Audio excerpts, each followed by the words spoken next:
안녕하세요. 교회 사역을 섬길 7집사를 선출합니다. 오늘 본문은 사도행전 6장 1절에서 7절입니다. 1절, 이 무렵 제자들의 수는 점점 늘어났습니다. 그때 그들 가운데 그리스파 유대 사람들이 히브리파 유대 사람들에 대해 불평이 생겼습니다.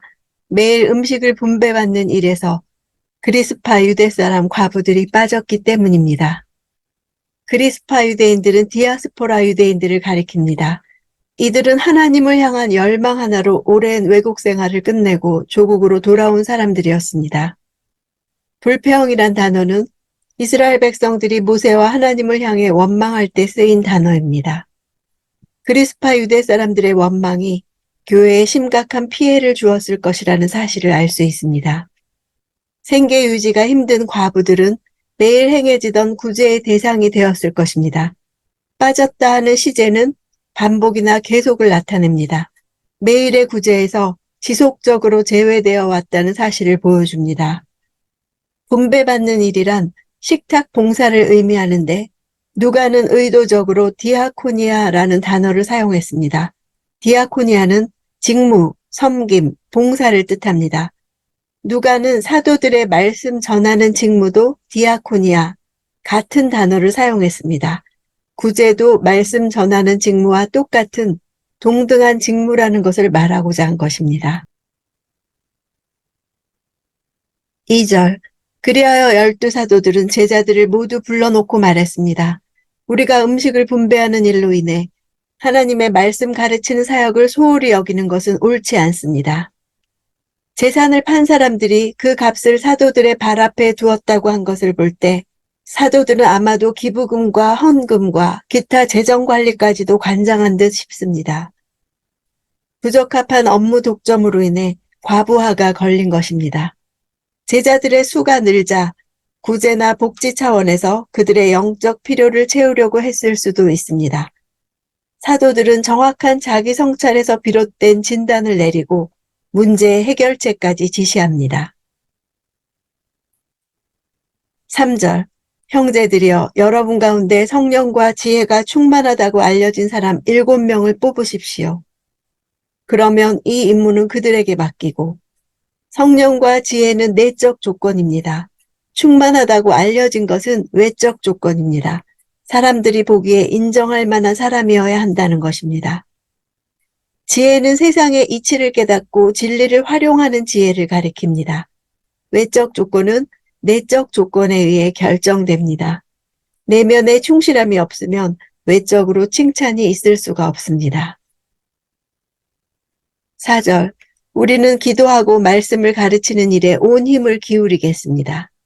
온 힘을 기울이겠다는 것은 그동안 집중하지 못하고 힘을 분산했다는 것을 뜻합니다.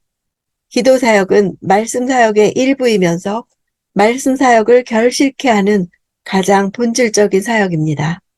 말씀 사역은 회중들에게 행하는 사역이요. 기도 사역은 하나님 앞에서 홀로 행하는 사역이며 수동적인 사역입니다. 홀로 하나님과 기도로 씨름한 지도자가 말씀으로 회중에게 영적 감화를 끼칠 수 있습니다. 5절, 모든 사람들이 이 제안을 기쁘게 받아들였습니다. 그들은 믿음과 성령이 충만한 사람 스데반과 빌립, 브로고로, 니가노루, 디몬, 바메나, 유대교로 개종한 안디옥 사람 니골라를 뽑았습니다. 교회 공동체 스스로 7사람을 선택했습니다. 이는 하나님께서 구원받을 자기 백성을 택하시는 것이나 예수께서 12사도를 택하신 것과 같은 모습입니다. 이들은 모두 헬라식 이름을 가지고 있었는데 이것은 히브리파 유대인인 12사도와 그 수종자들에 의해 관장되어 오던 구제사역의 착오를 시정하고 공정성을 기하기 위해 공동체가 의도적으로 헬라파 유대인을 염두에 두었기 때문일 것입니다. 원어 성경은 스데반 앞에만 믿음과 성령이 충만한 사람이란 표현을 썼습니다. 스데반이 그 중에서도 특히 성령이 충만하고 믿음이 충만한 사람이었다는 사실을 누가가 강조한 것입니다. 이후 스데반의 활약상을 6장에서 7장 전체에 이르기까지 상세히 기록하고 있습니다. 스데반의 이름 스테파노스는 경기에서 승리한 자에게 씌워주는 면류관이란 뜻입니다. 니골라만 유대교로 개종한 안디옥 사람이라 한 것을 보면 나머지 6명은 헬라파 유대인, 즉 디아스포라 유대인임을 나타낸다고 볼 수 있습니다.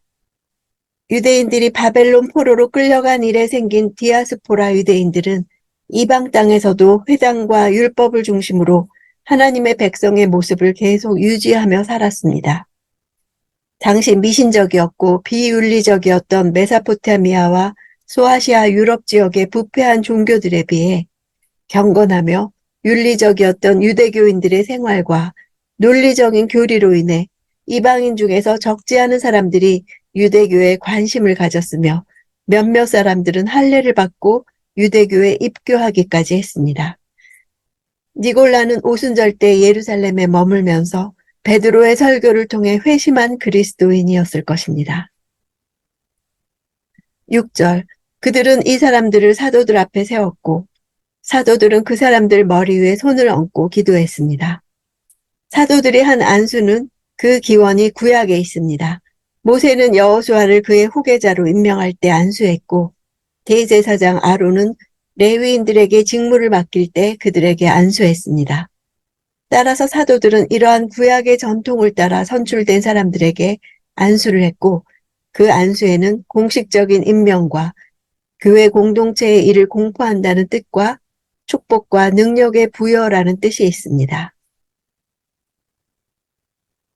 7절, 이렇게 해서 하나님의 말씀은 계속 널리 퍼져나갔으며 이로써 예루살렘에 있는 제자들의 수도 많이 늘었고 더욱이 수많은 제사장들도 이 믿음에 순종하게 됐습니다.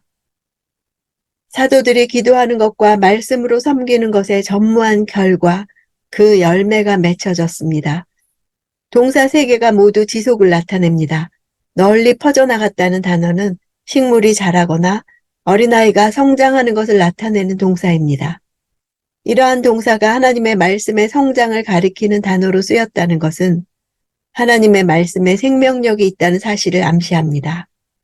즉 하나님의 말씀은 마치 살아있는 생명체가 계속해서 성장하듯이 성장에 성장을 거듭했던 것입니다. 순종하게 됐다는 단어는 지위가 낮은 사람이 주인이나 권세 있는 사람의 말씀을 그 발 아래에서 무릎 꿇고 듣는 것과 같은 이미지를 나타냅니다. 유대교의 핵심 인물이었던 제사장들이 겸손히 듣는 장면을 연상하게 합니다. 수많은 이란 당시 제사장 직책을 갖고 있었던 자가 8천여 명에 이르렀는데 그들 중에 상당수의 제사장이 예수에 대한 믿음을 가졌음을 보여줍니다. 제사 드리는 일로 생계를 유지했던 제사장들이 기독교 신앙에 순종해 받아들였다는 사실은 획기적인 일입니다. 제사장들의 유대교 이탈은 유대 종교 당국자들의 반발과 두려움을 크게 일으켰을 것입니다. 유대교의 성전 중심 체제는 이제 종말을 향해 치닫고 있었습니다. 문제가 제기됐을 때 사도들은 교회가 사역 중심의 분위기로 흐른 것을 인정합니다. 말씀 사역을 소홀히 했다는 사실을 깨닫습니다. 사도들이 만일 하나님 말씀에 강력한 감동을 계속적으로 공급했더라면 불평은 일어나지 않았을지도 모릅니다. 교회가 하나님 말씀의 선포와 가르치는 사역에 최우선 순위를 부여하지 않으면 교회의 거의 모든 영역에서 소리가 납니다. 영적 긴장이 흐트러지면서 실수와 실언과 공동체 내에서의 불화 등 모든 면에서 불평과 원망이 터져나올 수 있습니다. 인간 사회이기에 충분히 있을 수 있는 일입니다. 하나님 말씀 사역은 교회가 하나님의 다스림 안에 머물도록 하는 결정적인 통로입니다. 예배 때 선포되는 하나님 말씀이 육신이 되어 신자 개인의 삶과 인격 속에서 하나님의 다스림이 구체화됩니다.